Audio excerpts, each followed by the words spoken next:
And now it's time for Election Call. Her party is the third biggest in the UK. There are at least 92,000 SNP party members. And some predict that the SNP will take most of the 59 Scottish seats at Westminster. All of them, in fact, according to a recent poll. Well, you can call Nicola Sturgeon now on 03700 100 444 to ask about her economic policy. Trident deals with Labour or an independence referendum, anything you like. The number again, 03700 100 444. But before we begin, here are a few facts about Nicola Sturgeon from our correspondent Colin Blaine. When the Scottish Sun endorsed the SNP yesterday, they described Nicola Sturgeon as the star of the election campaign, north and south of the border. Few observers would disagree. Nicola Sturgeon joined the Scottish National Party when she was still at school in the Ayrshire town of Irvine. She was serious and bookish, although her younger sister Gillian famously suggested Nicola had cut the hair off her Barbie dolls. In recent years, it's her political opponents who've often been cut down to size. And she does have a sense of humour. She once made fun of the occasional complaint that she was a nippy sweetie, someone too inclined to be serious, by handing out sweets to the press corps. She admits she's not a great cook, but says she irons her husband's shirts. To relax, she likes a night in, and her favourite TV series of recent times was the Danish drama Borgen. The show, of course, where the main character becomes the first female Prime Minister of a small, independent Northern European country. Well, I can see why you might enjoy that drama, Nicola Sturgeon. Welcome to Election Call. Hi, thank you for having me. Not at all. Well, let's get cracking with the people who've phoned in. We're going to begin in Buckingham, and Alex Keeling's on the line. You're through to Nicola Sturgeon. Nicola, good afternoon. Good afternoon, How Alex. would you answer the charge that the SNP have massively overplayed their hand and have frightened Labour off any opportunity of coalition? I don't accept that, Alex. We are campaigning hard to win the election in Scotland because the more seats the SNP wins, the more voice Scotland will have in the House of Commons. But we're also holding out a hand of friendship to people across the UK so that we can work with others to deliver better politics from Westminster, you know, an alternative to the austerity agenda and more investment in public services like the NHS. If I was Ed Miliband, clearly I'm not Ed Miliband, I think I'd have been tempted to stand up a little bit more to the Tory suggestion that people in England are scared stiff of the SNP. I mean, you can tell me better than I know that, but I hope that's not the case because the SNP wants to work with people where we can to make Westminster work better. Alex, what do you think? I think that the stance the SNP have taken have frightened Labour off. And you've suggested that if there's a Conservative government after the next election, it will probably be the fault of Labour. I'm suggesting, Nicola, it'll probably be the fault of yourself because you're too reluctant to form a relationship that would work with Labour. Actually, Alex, what I would want to take the opportunity to try to convince you of right now is the opposite is the case. I'm saying very, very clearly that I would be willing to work with Labour to keep the Tories out. So if a week today, after the votes are cast, there are more Labour and SNP MPs than there are Tory MPs, then we should work together to stop David Cameron getting back into Downing Street.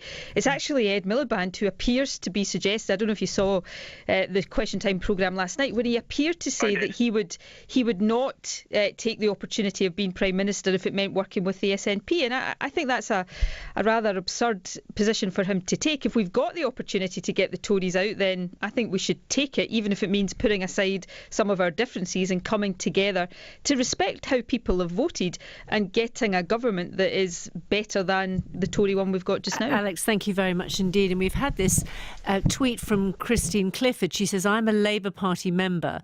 Would you be willing to bring down a minority Labour government?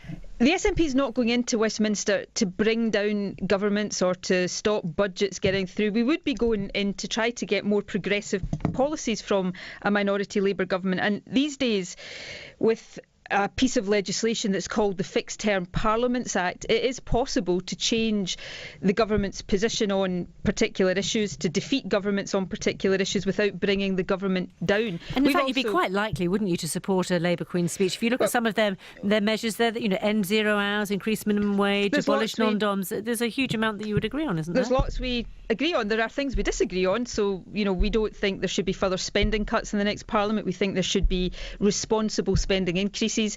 We don't agree with privatisation. So if there were any spending cuts, would you vote down a Labour budget then? Well, we would seek to change a Labour budget on that issue, because we wouldn't vote for spending cuts. One of the points I was going to make is I appreciate people in England who are not so familiar with the SNP might not know this, but the SNP has been a minority government. Between 2007 and 11, we were the minority government in the Scottish Parliament. So we know how you have to work and operate and compromise and work with others in order to make minority government work. So we bring that experience to bear if there is a minority Labour government. Lovely. Let's move on to the next call. Hugh Nicol, who's calling from Inverness. Hugh. Good afternoon, Nicola. My question is regarding the potential threat of another Scottish referendum. You stated that there would be no referendum unless there was material change. For example, Britain voting to leave Europe against the wishes of the Scottish people. You tend to use these throwaway lines to infer that you represent all of Scotland and that everyone in Scotland is against leaving Europe, seemingly on the premise that if you say things often enough, they become the truth. Last night you said that if Ed Miliband didn't do a deal with you and let the Conservatives in to form a government, the people of Scotland would never forgive him. Are you moving towards a question there, Hugh? Yes, again I say the people of the SNP may never forgive him, but how can you claim to speak for the whole populace of Scotland? Well, firstly, good afternoon, Hugh. I don't do that, and if you hear me and you think that's what I'm saying, I'm not saying that. I know that the SNP doesn't speak for the whole of Scotland. We try to represent, as the Scottish Government, the whole of Scotland to the best of our abilities, and we'll continue to do that. I'm very clear that in this election we're trying to win the support of people in Scotland, and we take nothing for granted on that. So, if I use language sometimes that you disagree with, I apologise for that. OK, thank you very much indeed, Hugh. And we've had a tweet again on the question of the referendum. Ian Parsons says, will you rule out calling for a Scottish referendum for the full term of the next Parliament? I've made the position very clear on this. There cannot be another referendum in Scotland without the permission of the Scottish people. I'm not planning another referendum. There is no proposal on the table for another referendum. If the SNP was ever to propose another referendum, it couldn't happen unless people in Scotland voted for that. And therefore, in a sense, what the SNP thinks in this is not the main issue. It's what people in Scotland think. What is absolutely beyond any shadow of a doubt is this election is not about independence. So no matter how many seats the SNP win next Thursday, we will not take that as any kind of endorsement for a referendum. OK, let's go to Newcastle upon Tyne now and to Janice Purvis. Hello. Hello there. You're through to Nicola Sturgeon. Good afternoon, Nicola. Hi, Janice. Hi. I was very interested to learn that you are thinking of involving and standing up for the people in the North East and the North West. This will be very popular in this area. So can you give me a bit more elaboration on that? As for example, will we have an SNP candidate? Tempting though it may be, Janice, we're not going to stand candidates in England. If we were, your part of the country might be quite attractive to me. My gran came from near Sunderland, so that part of England is one that I've got a personal affinity with.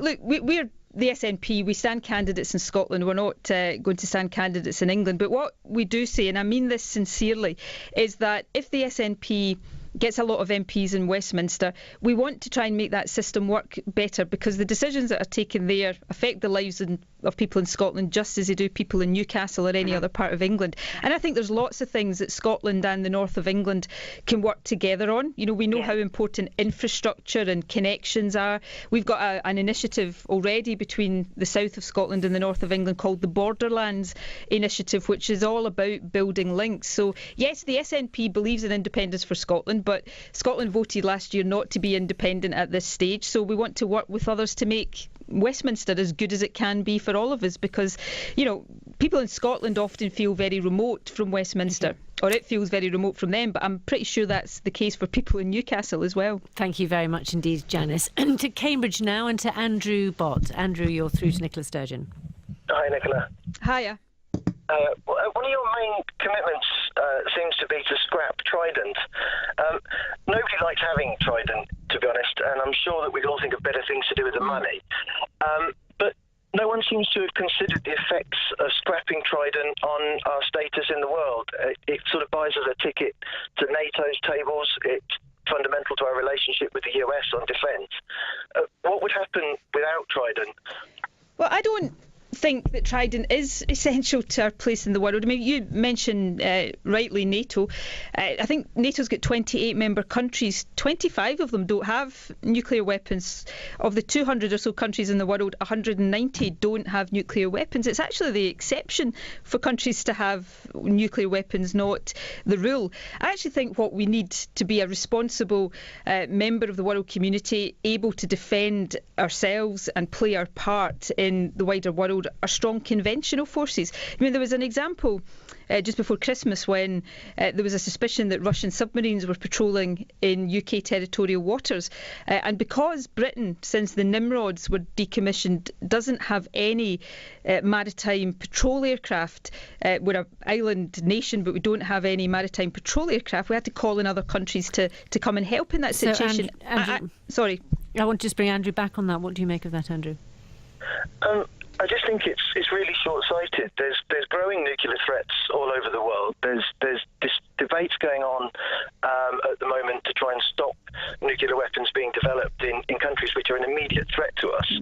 And scrapping Trident just seems so short-sighted when it, like I say, it buys us a ticket to some of the biggest tables in the world. Look, I understand your point of view, and I respect your point of view. I guess where I come from on this is, if we are seriously saying we want to stop other countries developing nuclear weapons or encourage countries that have got nuclear weapons to give them up, then is that more or less likely by the fact that we are investing vast amounts of money renewing our own nuclear weapons? Isn't that more likely to make these countries say, well, if they're renewing theirs, we better renew ours, or we better get some? And so you end up in this kind of acceleration rather than deceleration of the spreading of nuclear capability. So I think we should lead by example. Andrew, thank you very much. And something on Twitter from Marion Welsh, and she asks you, what will happen to the workers at Fuz Lane if we get rid of Trident? That's a good question, Marion, if you're listening. We've argued, and we argued this very hard during the referendum, is that Fuz Lane should continue to be a conventional naval base. It's the home of Trident at the moment. If Trident's no longer there, it doesn't mean that Fuz Lane has to close. So a conventional naval base. If Scotland had voted to be independent, which it didn't last year, we would have proposed making it the Joint Forces headquarters as well. So as a conventional naval base, it can continue to go on employing people, perhaps not, well, definitely not exactly the same people, but nevertheless it can continue to maintain employment in that part of Scotland. Well, let's move to Chester now and to James Yerkes. And what point would you like to make to Nicola Sturgeon? Hi, Nicola. My question to you, particularly in terms of your comments about representing the interests of voters across the whole of the UK, is that my kids were born in Fife, great place, and we now live in England, but they face tuition fees if they want to return to Scotland and Scottish universities, whereas their friends, some who were born in the same hospitals and have stayed in Scotland, have to pay no fees. Now, I guess my question to you is, will you stand up in Westminster for this inequality on behalf of English parents? I would like to see tuition fees ended in England. We don't have tuition fees in Scotland, and I hate the situation you've just described to me there. I loathe the fact that we have that situation where students who come to Scotland from England, and we welcome students coming from England and from other countries, that they have to pay tuition fees. The reason for that, of course, is that if we didn't have tuition fees for students coming from England and they have to pay them in England, the danger is we would find our universities couldn't protect enough places for our own students. I don't like that situation. I'm a passionate believer in the notion that education should be free, that it should be based on how clever you are, not how big your bank balance is. And if we have the opportunity in the House of Commons to stand up for that principle, then we very certainly will. How would you suggest funding that? Well, we fund it in Scotland. We make our choices, we set our priorities, and we've decided that free education, given the next generation of young people, the best possible education is one of our top priorities. We're arguing for modest spending increases over the lifetime of the next Parliament, UK-wide, and we think education is one of the top priorities. James Yerkes, thank you very much. An interesting question now from Twitter. Theodore Sirota says, what are your views on proportional representation? You're forecast to win 9% of UK seats on 4% of UK votes. We are in favour of proportional representation. We have it for the Scottish Parliament, and we think there should be PR for the House of Commons as well. We've long argued that, and I think it's regrettable that the Liberal Democrats didn't actually manage to deliver that over the last 5 years when they've been in government. But we would vote for and support a move to PR. Thank you very much. And let's talk to Peter Chambers now. And Peter, you're calling from Coventry. What would you like to ask Nicola Sturgeon? Hello, Nicola. Hello, Peter. Yeah, the main plank of your manifesto seems to be that you're promised to end austerity. Now, I don't see how you can end austerity without increasing spending, ignoring the deficit, running up a higher deficit, building up more debts, and putting the UK economy back into a recession. How do you propose to get around that? Well, let me set out what our proposal is very clearly, Peter, because I absolutely am of the view that we shouldn't continue to rack up debts regardless and leave that for the next generation. We set out a proposal for fairly modest spending increases of 0.5% above inflation in each year of the next Parliament. That would still see the deficit reduce as a share of our income and the debt reduce every year as a share of our income. It would take 2, possibly 3 years longer than currently proposed to completely eliminate the deficit. But I think that 2 or 3 years slower pace of deficit elimination is a price worth paying to allow us to start to invest again in the National Health Service, in trying to lift people out of poverty, and also in innovation and infrastructure, the things that get our economy growing faster, because the faster the economy grows, the more people paying taxes, the faster you can then get the deficit down. Is that the whole of the deficit that you're talking about? Would you want to balance current spending by the end of the next Parliament?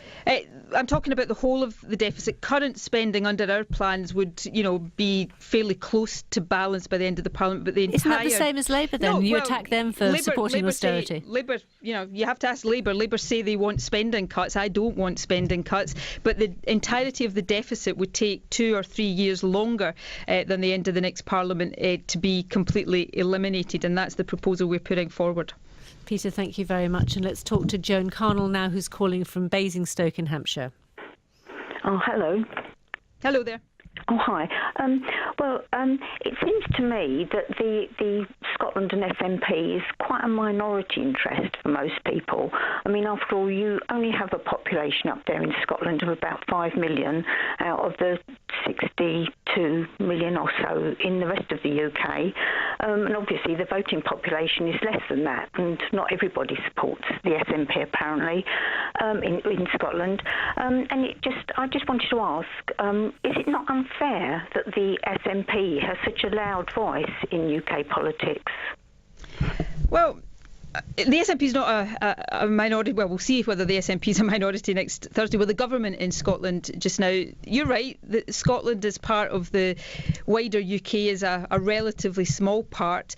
But we've often been frustrated that our voice is not heard more loudly, that because perhaps we're relatively small, our interests tend to get sidelined when big decisions are being taken at Westminster, and our voice hasn't been heard. So I think there is a feeling in Scotland, and we'll see what happens next Thursday, that we want our voice to be louder. We want that voice to be a constructive one and to work with others in making positive changes, but we want our voice to be heard more loudly. And last year when we were having the referendum campaign, lots of politicians from Westminster said that Scotland shouldn't leave the UK. We should instead try to lead the UK and make our voice heard more loudly within it. And what do you that's think about now what that, we're trying to do.